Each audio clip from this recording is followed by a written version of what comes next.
I don't know who needs to see this video, but if you're lucky enough to watch this video up until now, then I have a message for you. Invest in your personal development like you're being paid for it.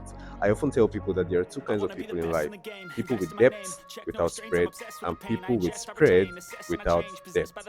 The worst thing that can happen to any man is for him to have spread without depth, because it's going to reveal how shallow you are.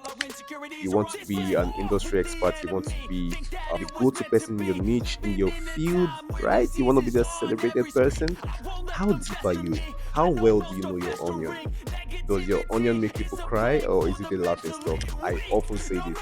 Oftentimes, you want to become somebody that people will look up to as an enigma, people will look up to as a sage, people would respect as a thought leader.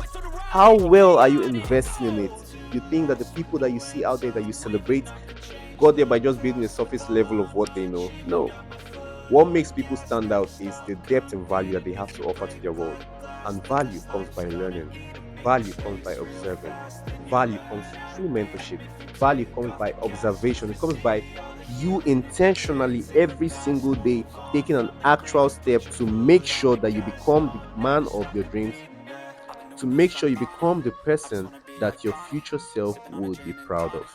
The future lies in your hands, and time is your most priceless asset that you can leverage right now to become the person you are destined to be. Invest in learning, invest in reading books, invest in taking courses, invest in even learning from those people you feel you are ahead of, because there is a perspective that they have that you don't have. You don't pay just for learning, you pay for people's experiences, and most times those experiences could save you a lot of headache in the future. Well, my name is Fortune Wobidi, fondly called King Fortune, and I am a catalyst to help you become the best version of yourself. If this video made a difference to your day, let me know in the comment section and share this to somebody you care about. See you in the next one.